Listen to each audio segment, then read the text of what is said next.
ဒီနေ့ကတော့တစ်ခုနဲ့တစ်ခုနှိုင်းယှဉ်တဲ့နေရာမှာသုံးတဲ့ထိုင်းစကားကိုပြပြပေးမှာဖြစ်ပါတယ်။အဲ့ဒါကတော့ကွာကွာလိုထုံအတန်းဖြစ်ပါတယ်။ကွာကွာ tab ပို့ပြီးတော့ဆိုရဲအတိတ်ပဲရပါတယ်။ adjective plus ကွာဆိုပြီးတော့သုံးရပါတယ်။ဥပမာ ron ပိုသည်ဆိုရဲ adjective နဲ့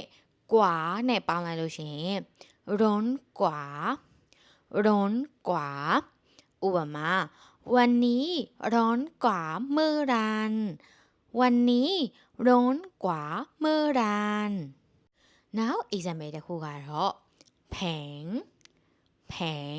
ဈေးကြီးသည်แพงกว่า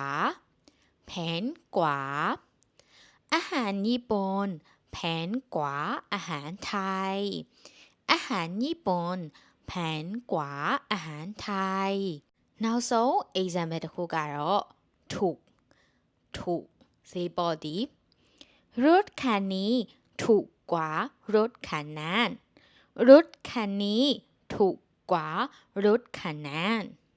နောက်တစ်မျိုးကတော့ bad blood กว่าလေသုံးလို့ရပါတယ်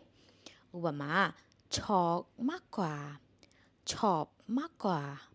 ပူကြိုက်တယ် example ฉันชอบกินส้มตำมากกว่าต้มยำกุ้งฉันชอบกินส้มตำมากกว่าต้มยำกุ้ง now example တစ်ခုကတော့ฉันชอบสีชมพูมากกว่าสีฟ้าฉันชอบสีชมพูมากกว่าสีฟ้าနောက်တစ်မျိုးကတော့มากกว่าဥปมาฉันอยากไปทะเลมากกว่าภูเขาฉันอยากไปทะเลมากกว่าภูเขา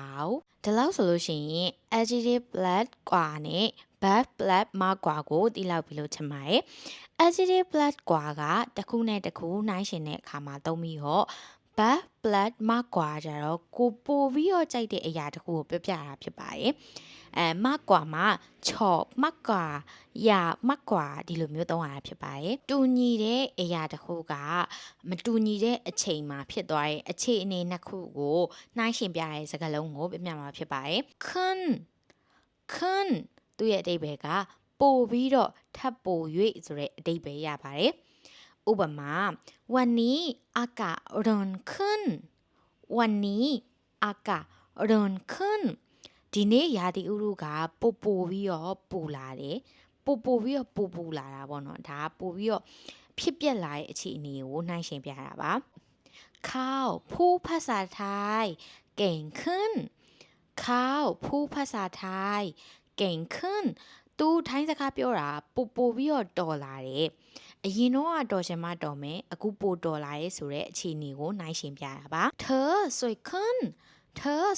นะနေပို့ပြီးတော့လှလာရင်နော်လို့ပြောချင်တာပါသူအရင်တော့လည်းလှရဲဒါမဲ့အခုအချိန်ဒီမှာပို့ပြီးတော့လှတယ်ဆိုတာကိုနှိုင်းယှဉ်ပြလိုက်တာပါတကယ်လို့ကိုကစိုးသွားတယ်မကောင်းတော့တဲ့ negative ကိုပြောချင်ရင်တော့လုံးကိုထည့်ပြောရပါတယ်ဥပမာရဲဆိုတာစိုးသည်လုံးစိုးသွားတယ်ပေါ့နော်ဥပမာฉันผู้ภาษาไทยแย่ลง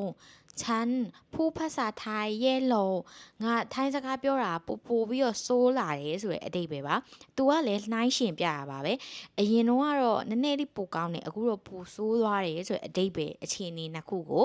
နှိုင်းယှဉ်ပြတာပါတကယ်လို့ temperature အနေနဲ့သုံးမယ်ဆိုလို့ရှိရင်လေ temperature ကျသွားရင်လေလုံးဆိုတာကိုသုံးရပါတယ်ဥပမာရင်လုံးအေးလာတယ်ဒါပေမဲ့ပူလာရဲ့ temperature တက်လာရဲ့ဆိုရင်တော့ရွန်ခွန်းလို့သုံးရပါတယ်ရင်လုံးရွန်ခွန်းဒါမျိုးသုံးရတာဖြစ်ပါတယ်ဒါလို့ဆိုရင်သဘောပေါက်ပြီလို့ထင်ပါတယ်ရှင်အားလုံးပဲ bye bye